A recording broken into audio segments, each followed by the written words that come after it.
Mbote batata ba mama bandeko boye malamu na émission na biso ensemble parlons-en ezali moko ya émission o ezali kozongisa biso pena na kati na nzela ensemble parlons-en ezalaka émission polémique te awa toyebaka kozwa mayele boye bibwania Pouete toyeba kotambola na kati na se na moi oyo. Tolobi merci na mokeli ya likolo pe na senza komba akongo mongali mpungu tulendo. Mawe janangi na o babengi mpanda jila nzambi wa mbote. Ye wana nde toza ko netola toza ko sanjola na tango pouete. Yende mutayebi kopesa biso pema na bomoi pouete toyeba koloba na mokolo lelo. Ndeko yoyo zwami yeba kozongisela lokumu nkembo masanjoli epa ya mokeli na yo po yepende apesio pema na bomo ya pesio santé malamu apesio miso meme ya komona apesio mato ya koyoka po etomona nga oyokanga. Donc awa boye na lobi lisusu tozaka na émission ya polémique te biso tozaka na émission ya koyeba kozongisa biso nyonso na kati na nzela.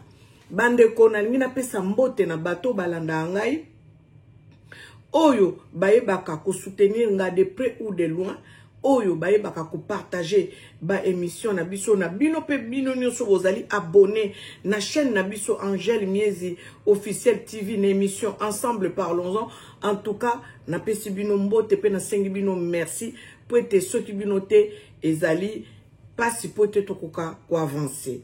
Merci nandeko nanga Marie Rouf Marie Mafouila Narobi merci. Merci na Kukunto ya la femme de Papa Njuzi. Merci na Noko ya Bana Fredin Toya Narobi merci. Merci na André Gonda Noko ya Bana Narobi merci beaucoup. Merci à toute ma famille biologique du côté père, du côté mère. En tout cas na Sengbino merci. Merci na Annie Salou hein, mon ami d'enfance merci. Merci hein na Maman Madeleine de Jésus, Maman Augustine Massamba, Maman Mouilou, na pesibino mbote mingi, Maman Jolie, merci, merci na Maman Eben, yewana palanda kabiso, na kati ya ensemble parlons-en, en tout cas azanga kate, kolanda biso, ya solo tozana bato baza fidèle na kati ya émission oyo, nzamba iba kopambola bino, awa, kofinga te, polémique te, conscience kakande eba kosala soko linga kozala conscientiser oyeba kolanda biso soko linga koyeba oyeba kolanda biso. Donc voilà, c'est votre sœur Angèle Miezi, votre maman. Alors nalingi na joie sujet ya Bosembe, Christian Bosembe bandeko te mbongo ezelo komabe corruption pe ezelo komabe. Conscience, sokoza na conscience te. Conscience non soke lingi soko sala te ezape eloko mabe. Kobwa kisape bo moto ezape eloko mabe. Kobosa na pe ba etido biso to sali po to servir nation ou bien to servir kaka mokili. Soko sio bosani ezeloko mabe. Bandeko, tango Christian Bosembe azalaki na émission na ye oya bandaki ko sala tango nyonso na bandaka kolanda ye wana nano azui poste te na bandaki koloba toujours nga na lobi mwana mobali oyo azwa ta poste na gouvernement bano oyo nde esengeli ba jeune oyo nde esengeli po Kongo kende liboso po na bandaki koyoka ye ba propos na ye ba analyse na ye mayele na ye na lobi mwana oyo esengeli azwa ta poste na gouvernement. Ngana mobali nanga to bandaki kotala ye mikolo nyonso soki aye kosala émission to kolanda ye na bokebi tobi mutu aboye bato aboye nde babongi pona mboka na biso pona ba gouvernement na biso bato aboye soki baza ata 5 ata 10 Kongo ebongi. Mais na ye ko comprendre que makambo papa diangenda lobeza ya solo. Na ye ko comprendre que papa diangenda loba boye. Na bato basali ba grandes études. Na bato bazali na ba master, na ba doctorat, ba professeur à université. Soki bozan esprit kimbangu te. Ba ma plombe na bino ko servir bino ne loko te. Je donne raison à papa Diangenda. Na kolobate que papa Christian Bosemba yebi papa Kimbangu. Ta yebi papa Kimbangu. Ayebi. Parce que si na mona a posté eloko moko boye na TikTok e bandaki ko circuler ndenge papa Christian Zoloba makamba papa Kimbangu.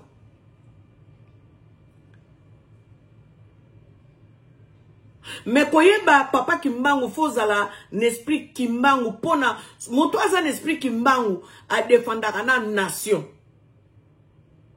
Moto aza n'esprit Kimbangu aza patriote. Moto aza esprit Kimbangu azali o babengaka donc ça veut dire que makamba Congo est allié eza lokola nzoto na ye. Congo eza lokola bomo na ye.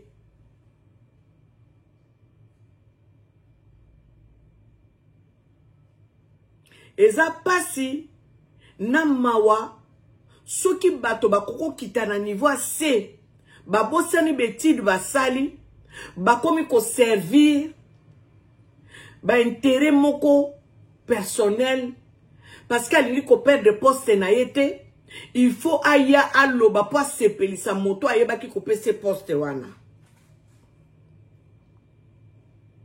Papa Christian Bosembe tango yo zalaki ko sala ba émission na yo na bosani kombo émission go décryptage na yebite na bosani kombo émission na ye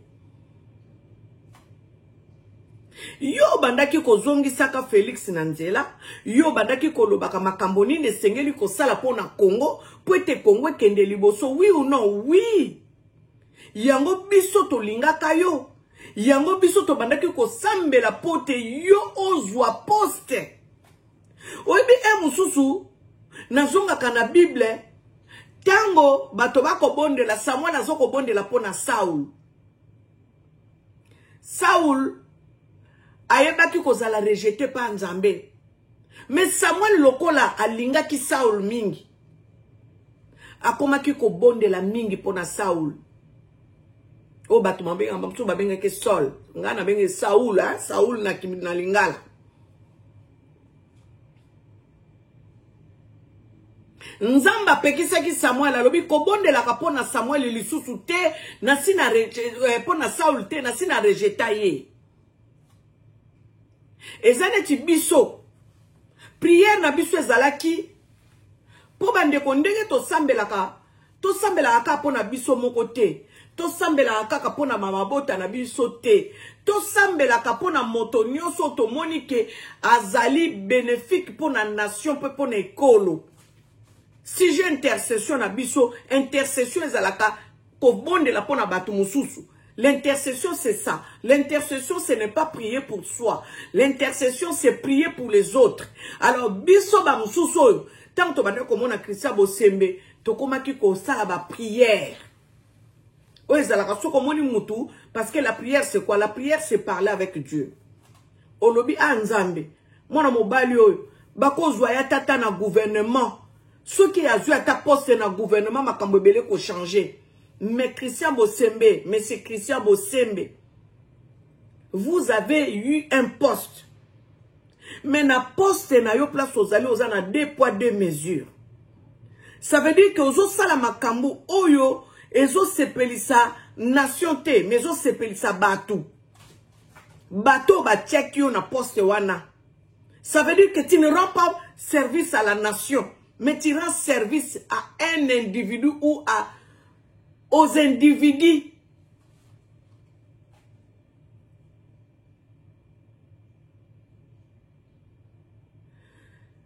Il y a eu un moment, namona au convoca baïke, oyo baza bato ya musique profane. Poni ni po alobaki boye, poni ni po salaki boye. Nazo zolo kaka exemple parce que ngainde nazaboy natalaka avana loba nazana argument o eko poussenga na loba na koloba ka te pone sengwa koloba pour prendre ça l'émission la preuve en est que dans ça arabe émission mikolonio sauté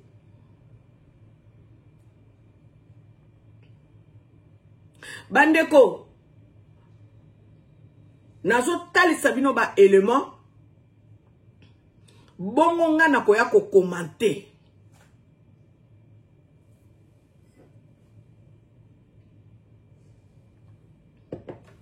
Nazo tal sabino ba élément.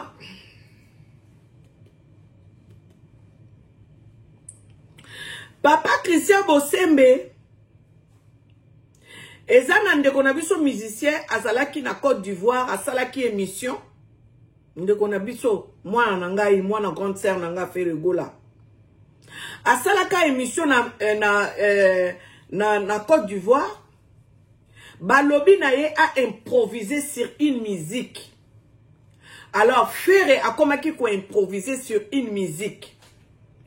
A komi koyemba madendo mafuma dendo asili sa t'écoute ba yebite soke ngai ko ba mafuta ou bien ndenge tolobaka ndenge to biso no solo bango afuni madendo tolobango parce que ndenge to so ba croupion hein ba benga ngo ba croupion de dinde asili sa kutute asuka kaka na mafuma dendo donc ekozala pe mafuta ya dendo to yebite ceux qui penga kasi to yebite mais par mesure de présidence asili sa te alobaka kaka mafuma dendo Feregola a été convoqué na CESAC. Feregola ba convoqué na CESAC. Sikoyo Christian Bosembe dans soyo bazo bina mikolo yo oh magoda bino nyonso boyebi bato balanda ka réseaux sociaux bayebi magode la kisini tango bato bazo yemba magoda bato bayembi magodo yebi bango pourquoi bato wana bazalaki convoqué te bato yo babini magoda oyebi bango pourquoi bato wana bazalaki convoqué te pourquoi bolingi ko frustrer bato. Pourquoi vous divisez nation? Pourquoi Batumoussou baza bien vu, Batumoussou baza mal vu? Pourquoi Batumoussou baza compris dans ma bêtise et d'autres personnes sont mal compris dans des bêtises? Parce que ceux qui vont convoquer Moutou, ça veut dire pour n'abino bon moins dans bêtise, oui ou non, oui. Mais pourquoi Batumoussou na ma bêtise, bazali bien vu et Batumoussou na ma bêtise baza convoqué. C'est là où vous êtes en train de semer la haine. Namito batu, namite ma batu. Parce que ba monike batu mususu baza privilégié na ba bêtise ango o mutu mususu akoko sala kutu pire parce que ma godeza pire. Bêtise a makasi koleka mafuma dendo. Ma godeza insanité. Ezabo soto. Ezali pornographie verbale. Ceux qui vous comprendre, te pe bozo yebate bozo pesete. Donc tovandi boye na feti, tovandi boye na cérémonie, batie nzembo moko boye, ezo beta makambo ya bosoto, ezo beta po batu babina mabina bosoto, bozo comprendre. Est-ce que bozo mesurer? Christian Bosembe. Bomoni ndenge ba diplôme comme soldé, hein? Même déontologie na bino et comme soldé. Pourquoi? Parce que vous avez ça pour votre propre ventre. Vous ne regardez pas l'avenir. Ça veut dire que chacun pour soi, Dieu pour tous. Tu es un chrétien. Parfois tu prêches vous prêchez, pardon. Bon, excusez-moi, nakoko titoyote parce que ça moninga nangate toyeba ni pété. Parfois vous prêchez la parole de Dieu. Comment vous pouvez avoir une balance où vous avez deux poids, deux mesures?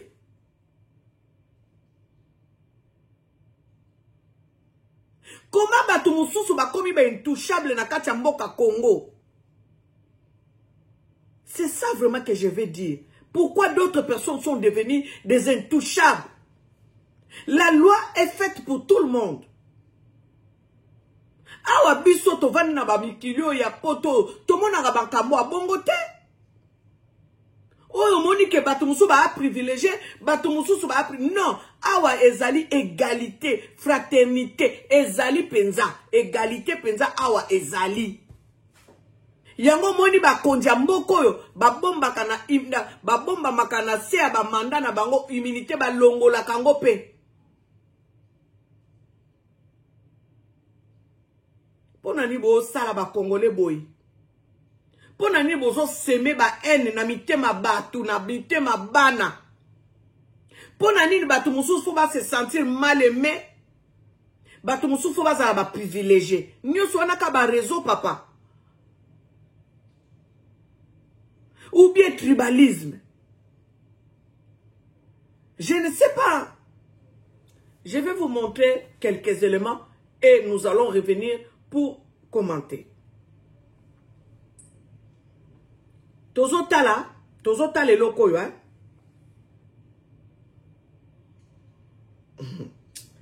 C'est triste, hein. C'est vraiment triste. Tozotala. Zéla.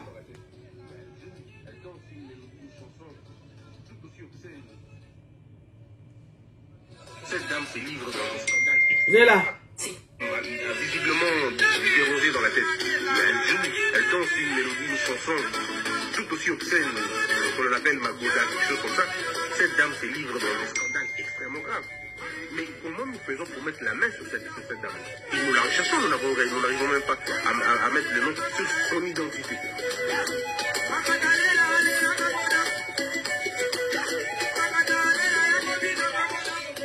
Omoni oh, eza lokuta. Parce que, en tant que patron ya ses sacs, ce qu'on mettre ba moyen en place pour pas retrouver moi na moi soko joyer. Et puis moi na moi sote muta beti miziko, moi na moi so azobina na e kaka papa. Papa Christian Bosembe. La femme ne fait que danser. Ce n'est pas elle qui a joué la musique. Ce n'est pas elle qui a composé la chanson, ou soit, je ne sais pas, l'animation. Elle ne fait que danser. Mais les gens qui sont derrière la danse, vous les connaissez très très bien. Si vous ne les connaissez pas, attendez, moi je vais vous faire connaître les gens qui sont derrière cette maudite danse. Je vais vous faire voir. C'est Challenge Magoda de Héritier Watanabe qui fait vraiment les buzz sur les réseaux sociaux. Et il y a une dame, une tiktokeuse qui s'est donnée vraiment à ces challenges, mais d'une très mauvaise manière. Elle s'appelle Chaba Chuba et son challenge ou encore ses différentes vidéos. Challenge Magoda de Héritier Watanabe qui fait vraiment les buzz sur les réseaux sociaux. Et il y a une dame, une tiktokeuse qui s'est donnée vraiment à ces challenges, mais vous dites ça. Sikoyo, soki ezalaki batu mususu natanga kutu fe regola te po lokola fe regola mwana nanga lokola fe regola za mwana grande sœur nanga bokoloba ozoloba bongo parce que za mwana yana natanga batu mususu bolimbesi soki ezalaki mutu mususu moto asalaki eloko neza bongo te alinga azala convoqué na ses sacs. Excusez-moi. Mais loko les a héritiers yango rezu yango bozalaka eza ninyo basekele o bozalaka nango o bato musu bakomela ba intouchable eza nini makambo emonani nango boye penza na lobi yango bien oyo eza pire que madendo oyo eloko oyo cri oyo bosoto oyo eza pire que madendo o papa Eva salaki na Côte d'Ivoire mais papa Hervé a été convoqué pona ni bozo sala biso boye.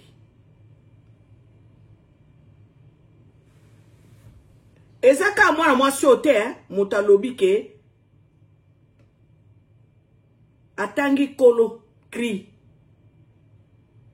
mais ozo luka muto abini bongo muto alambi biloko balambi biloko bakaboli yango na fête batwa ya service protocole social bakaboli biloko na fête biloko wana eza intoxiqué batu ememi intoxication alimentaire. Je vais parler dans des termes on a maîtrisé ya restauration. Il y a un repas, il y a une intoxication alimentaire. Il y a un repas qui a été préparé par une cuisinière.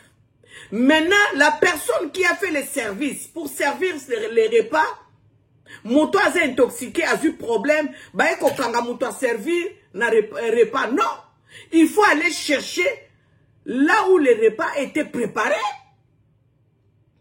Na cuisine, kuna, bisiko basala ki salade, bisiko baeba ki ko sala bolognaise wana, bisiko bakende ko sala lasagne wana, nani a sala ki lasagne, oyo muto ayaki ko servir pour une intoxication alimentaire. C'est comme ça que vous devrez travailler. Vous devez commencer d'abord par là. Qui a préparé les repas? Pour que les repas soient servis, il y a eu une personne. Mais qui a préparé les repas? Ce n'est pas la personne qui est venue exhiber la danse. La personne, peut-être, a bien aimé le son et elle vient exhiber la danse. Mais la personne qui a préparé l'affaire, la personne qui a fait en sorte que cette mélodie ou soit cette animation puisse être servie. Pour Batouba Banobi na ben sanité. Otalité. Tolo lobeli angota. Tozo zelo lobeli angoti. Tozo zela o convoqué batou. Je vais donner un autre élément. Je vais chercher. Avez-vous entendu parler du challenge Esprit Magoda? Eh bien, ça se passe en RDC, un challenge qui fait fureur en ce moment sur les réseaux sociaux, mais jugé obscène par une partie de la population. On en parle avec Christian Iboulet. Bonsoir. Bonsoir Lydia. Alors c'est quoi ce... Sonia Sony Awa boy naebite soki France 24 soki TV5 nakanisi eza TV5 hein. Pona nini kosala bato pona nini buzoba pona nini bosoto boye bandeko siko bato bazosala ba bonne musique bangonde boko bundisaka. Papa Christian Bosembe osa quand même une personne intellectuelle.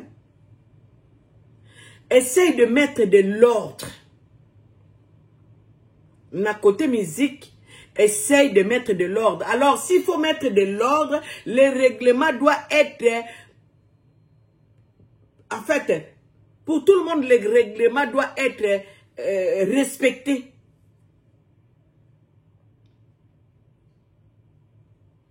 Ce n'est pas seulement un camp qui doit respecter et un autre camp ne peut pas respecter. Non, tout le monde doit respecter les règlements d'ordre d'intérieur de ce que vous êtes en train de faire ou ce que vous êtes en train de gérer. Quand il y a deux poids, deux mesures, ça ne va pas se faire.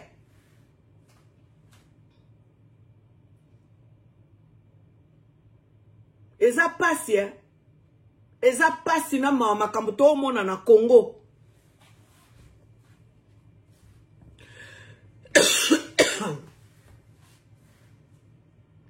Avez-vous entendu parler du challenge Esprit Magoda? Eh bien, ça se passe en RDC, un challenge qui fait fureur en ce moment sur les réseaux sociaux, mais jugé obscène par une partie de la population. Mais jugé obscène par une partie de la population.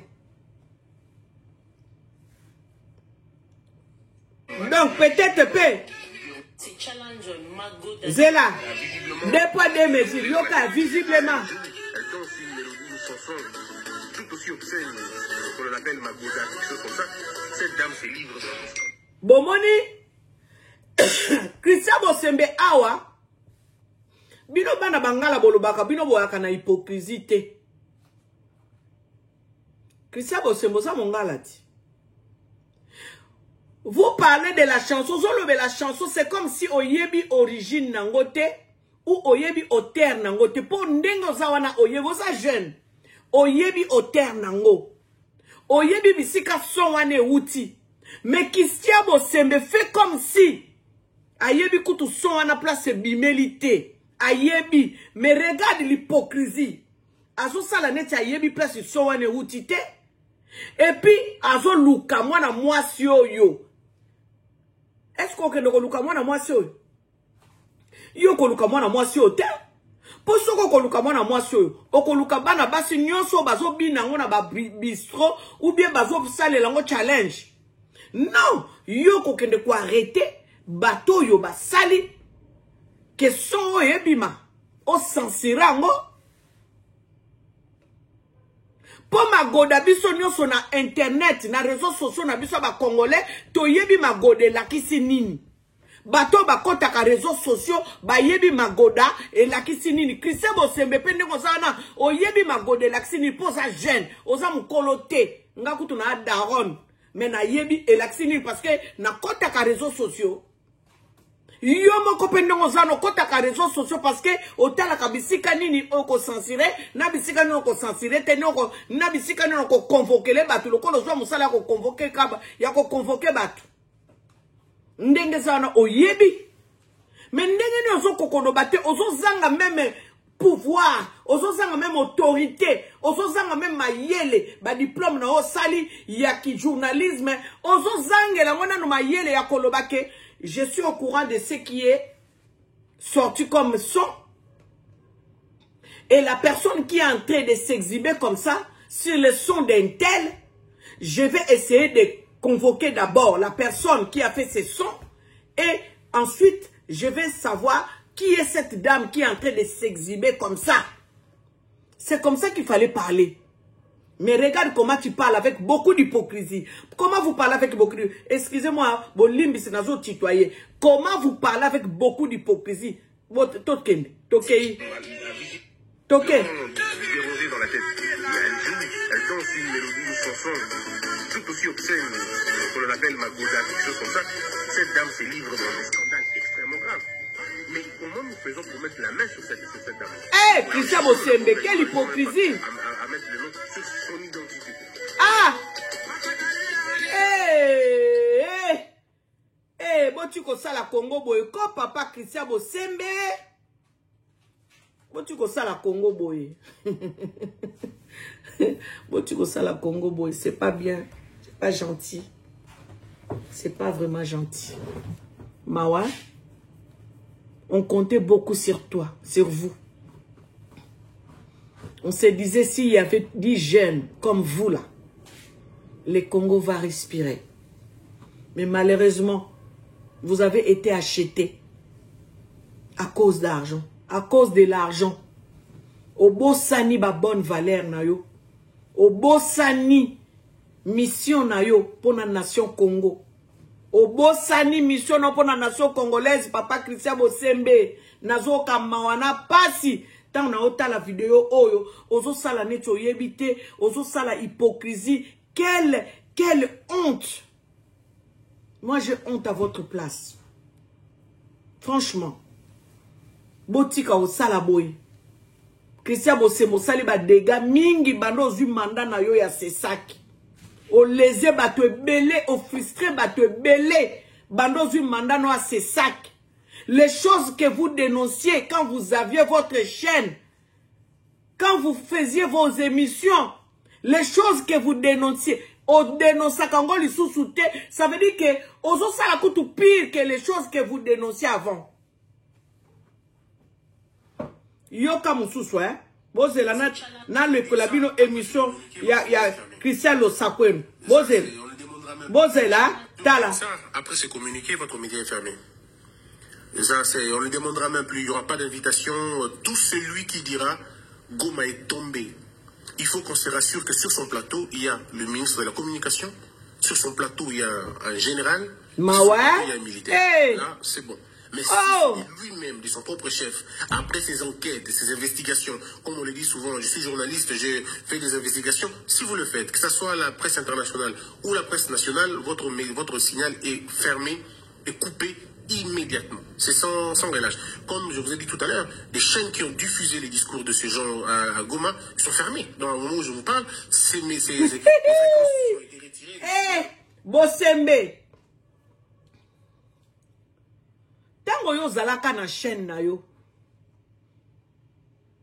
J'aurais bien voulu kotik à la place aux Zalaki. Na minute autant na oyo kayo. Franchement. Soy bazong sa mokili sima. Na koka kutu ko prononcer loko moko te pona. Parce que en tant que journaliste, toko ko bomba ba information te. Yango bomoni Congo ekei. Yango bomoni esteti lelo bato bako souffrir, bato bako boma kuna moto koloba zate pona nini ko bomba ba information. Toko condamner RTNC te na koyoka oka ndenge zolo baboy. Pona ni to condamner RTNC. Pona ni to condamner ba journaliste RTNC parce que aujourd'hui yomoko omi bimisi ndenge ba traitaka bango kuna. Donc basi baloba na bango ke bom mekate moto akoloba ke guerre ezaka na est.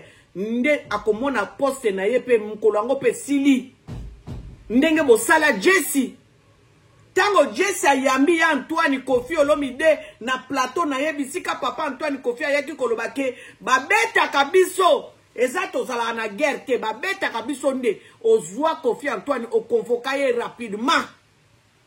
Christian Bosembe comment okoko teka diplôme na yo papa? Pona nini Congo ezana pasi boye likolo bato aboye. To bandaki ko compter sur yo papa Christian Bosembe papa. Njoko yeba ozano mbongo ya mabe. Mbongo za mabe. Ndenge ni bako sombo facilement. Bravo na ba Sankara. Bravo na Thomas Sankara. Akufa po na mboka na ye. Bravo na Lumumba. Malgré que ye pe moko traizaki po bato balobaka pe histoire ngo bien te. Bato ba yeba ko découvrir histoire Lumumba pa zaki na moi ba ja ba cachotterie. Bravo na ba Ibrahim Traoré. Ba président ya ba Mali. Ba président onga nazo mona lelo bazo tenir tête na corruption. Christian Bosembe mwana mayele komi kozala corrompu papa. Ozui casquette na yo ya muto mayele, ozui casquette na yo ya moto ya koki koloba vérité, otiango na tiroir likolo ya ko battre la poste na yo. Kongo ko bonga mokolo nini? Kongo ko bonga mokoloni soki to kozana na bato lokola babino tango nyoso bama papa oye yo kutozana jeune. Qu'est-ce que ça va te coûter? Même si tu perdais ton poste, tu avais une chaîne que tu gérais, tu gagnais aussi bien ta vie. Là tu es en train d'écrire vous êtes en train d'écrire une mauvaise histoire de votre passage.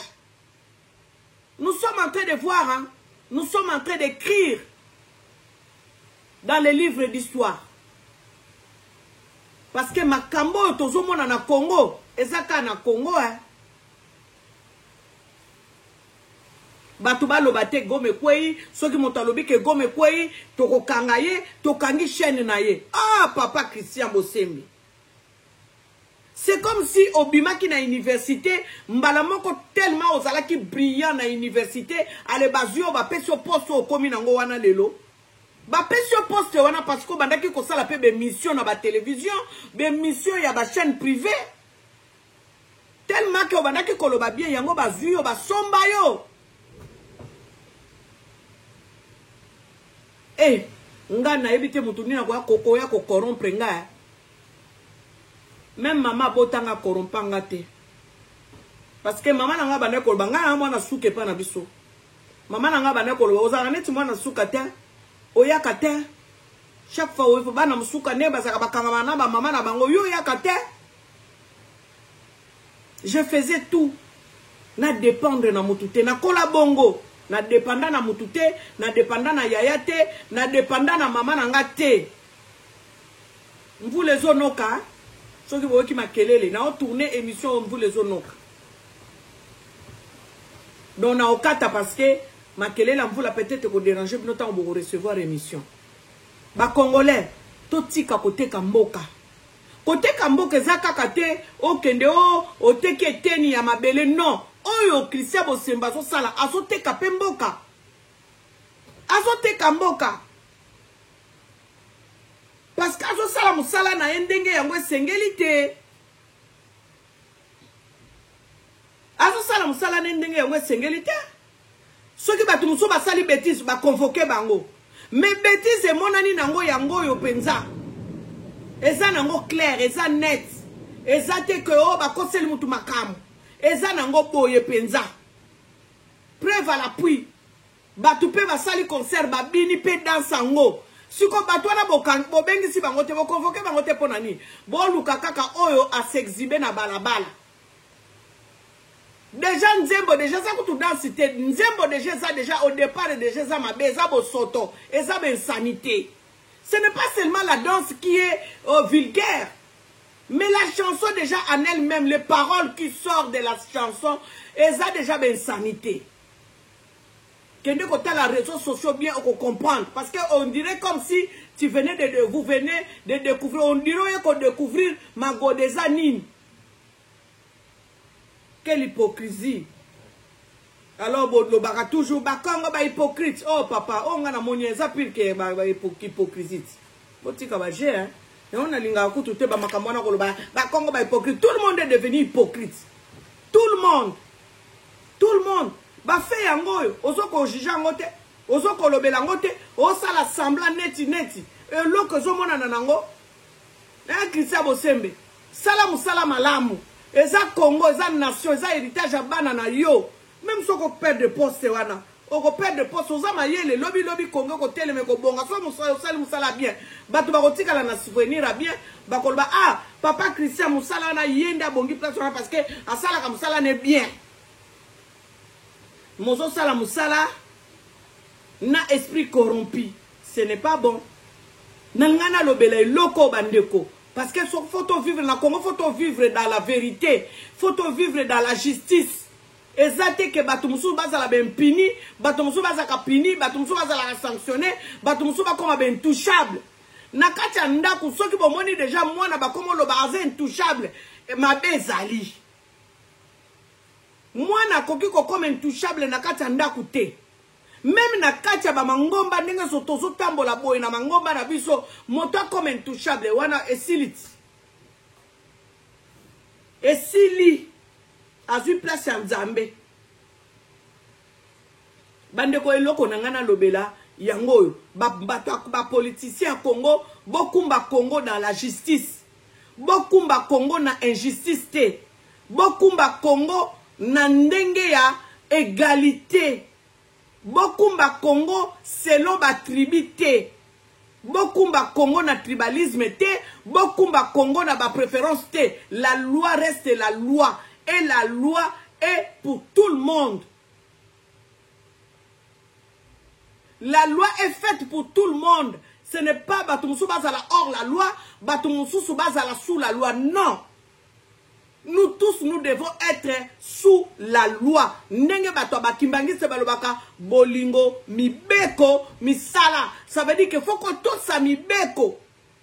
Faut to zana bolingo mboka. Et puis faut to sala misala o sengeli yango na devise ya mboka ya Congo ya solo yango wana. Mobutu muta comprena kango atia paix justice et travail. Paix justice travail yango ba pesa ke pa bakimbangi se soki boye ba ate bolingo mibeko misala. Eloko nangana lobela yango yo c'est déplorable comme na bakambi mboka na biso bakonzi mboka na biso. C'est comme si je sais pas, parfois ça décourage, mais toko décourager parce que la nation congolaise doit être libérée na ba corruption. La nation congolaise doit être libérée na injustice. La nation congolaise doit être libérée. Je dis, la nation congolaise doit être libérée. En tout cas, je voulais vous parler de ça. Pour notre sabiso injustice, na hypocrisie, na ba 2 poids 2 mesures, il y a M. Christian Bosembe en qui nous avions cru, tolobaki ke tokomona bato tant ba kozwa ba pouvoir Congo kozwa ngape na manda ko betelo tolo yango moni na yelio papa Christian Bosembe pona salelo émission oyo pona talisa ndenge nini bato bakoka kozala corrompu facilement soki muto azwi poste na ye abosani ke ba congolais bazali abosani bisika ya utaki ezaneti bato to omona bavanda mingi na bapoto bayebi ndenge social la poto vivaka bayebi ndenge bamboka poto ezali bazonga na Kinshasa bazwa baposte babosana ke il faut basalela pona nation poete Congo ba peuple Congo bamona bolamu bakoma kosala pour leur propre intérêt. C'est ce qui est triste. Mais boyebaka mandat esilaka nul n'est éternel. Mobutu azala na mboka wana kumba mboka wana pendant 32 ans atika yango. Kabila le père aya akumbi atika yango. Kobanda na président Kasavubu ti lelo tokomi na Félix moto moko kotika la wana éternel azati.